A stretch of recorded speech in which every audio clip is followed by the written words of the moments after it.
wonder boy. Saying yeah, right.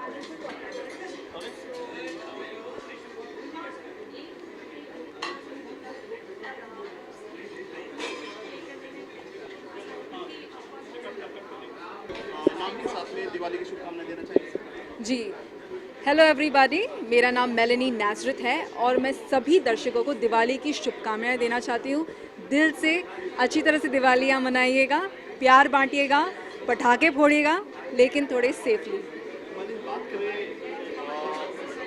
Film बन के तैयार है और एक पार्टी रखी है, क्या कहना चाहिए आज पार्टी के बारे में? ओहो हो, मतलब इस क्षण का मुझे बेसब्री से इंतज़ार था कि कब प्रमोशंस हो रहे, कब हम सबसे मिले, कब हम सब आप लोगों से मुखातिब हो रहे, प्रेस से मुखातिब हो रहे, आप अलग अलग क्वेश्चंस पूछ रहे हो। जम्बल्ड अप क्वेश्चंस अब तक किसी ने पूछे नहीं है, मैं बच के रही हूँ, लेकिन इस पल का मुझे बेसब्री से इंतज़ार है। और मतलब इतने टाइम से जो बेचैनी थी एक मन में, खुशी थी, एक मिक्स्ड इमोशंस जो मेरे दिल में थे, वो कुछ टाइम के बाद ना थोड़े से उनमें थोड़ी सी स्थिरता आ गई थी, क्योंकि वो उस लेवल तक पहुंच गए थे। लेकिन अभी जब मैं आप सभी से इंटरैक्ट करना मैंने शुरू किया, फिल्म के बारे में बताना शुरू किया, पुरानी यादें मेरी ताज़ा हो गई फिल्म से कनेक्टेड, तो मुझे इतनी खुशी मिल रही है और इतनी एक्साइटमेंट हो रही है कि अब मैं उस पल का इंतज़ार कर रही हूँ जब मैं अपने आप को बड़े पर्दे पे देखूँगी सबके साथ। किस तरह की मूवी है एक तेरा साथ एक हॉरर थ्रिलर जॉनर की फिल्म है। सबसे अनोखी बात इसमें यह है कि इसे बच्चे भी देख सकते हैं, जो ज़्यादातर हॉरर फिल्मों में नहीं होता है। तो मतलब आप सब परिवार देख सकते हो, अपने बच्चों के साथ देख सकते हो, एंजॉय कर सकते हो। इस फिल्म में बहुत सारी कड़ियाँ हैं जो एक दूसरे के साथ जुड़ी हुई हैं। एक कड़ी बताऊंगी तो दूसरी कड़ी मुझे बताना पड़ेगा, और उस चक्कर में कहीं मैं फिल्म की कहानी ना बोल दूँ आप लोगों को। मैं ज़्यादा नहीं बोल सकती हूँ, लेकिन मैं ऑडियंस को आज एक राज की बात बताना चाहती हूँ। ये बताना चाहती हूँ कि जो भी आप फिल्में देख रहे होंगे, इंटरवल के लगभग 10-15 मिनट के पहले तक जो भी आप लोग देख रहे होंगे, वैसा हमारी फिल्में नहीं है। और जो आप नहीं देख रहे होंगे, वैसा तो बिल्कुल भी नहीं है। ये आप लोगों को 21 अक्टूबर को जाके देखना पड़ेगा। एक तेरा साथ बहुत ही बेहतरीन स्टोरी है, very well scripted, well कंसेप्चुअलाइज्ड, well executed and it's very well performed. शिद्दत से, मन से, सिंसियरिटी से परफॉर्मेंसेस है। सबके लिए मील का पत्थर है ये, आपके लिए, शरद के लिए, शरद की बड़े पर्दे पे एंट्री है आपकी और ऋतु सबकी। जी हाँ, सबकी बात करें, कितना एंजॉय किया आपने मूवी में और सबके लिए एक चांस है बहुत बड़ा।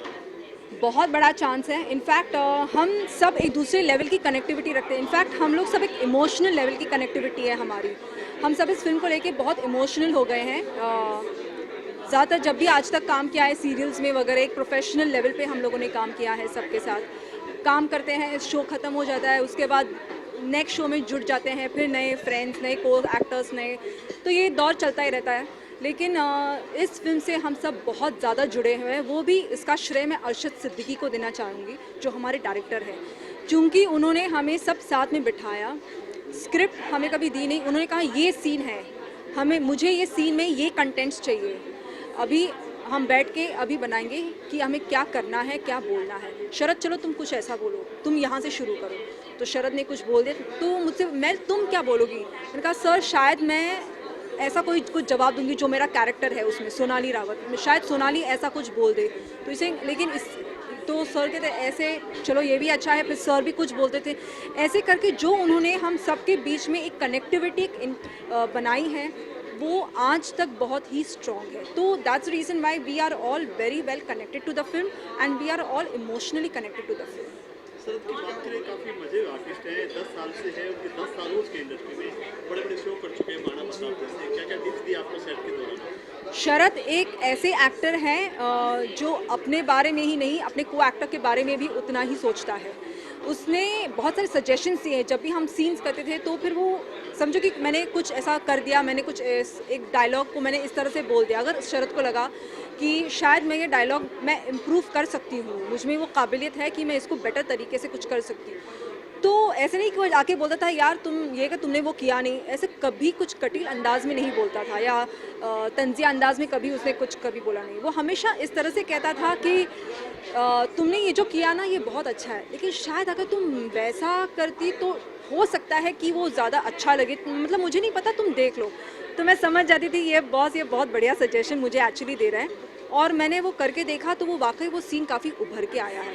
सो he is a person who I will say for every coactor like Sharad is a blessing in disguise. लोग यहाँ से साउथ में जाते हैं जी। साउथ एक फिल्म का गढ़ बोला जाता है, सब बड़ी फिल्में बनती हैं जी। उसका नाम से यहाँ बॉलीवुड फिल्में बनाई जाती हैं, लेकिन आप साउथ से पर आए काफ़ी समझ में नहीं आ रहा मामला क्या है?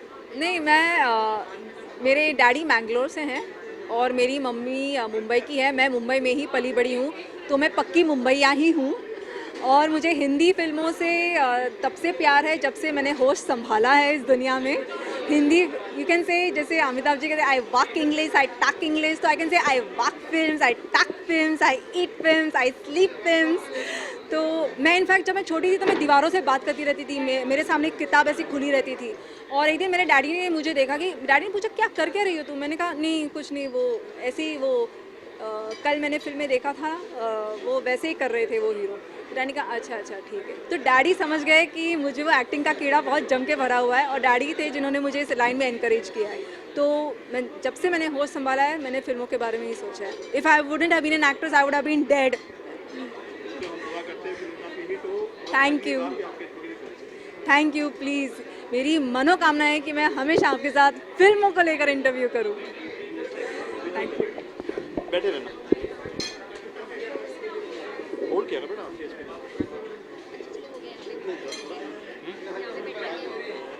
लाइट नहीं है ना वहाँ पे।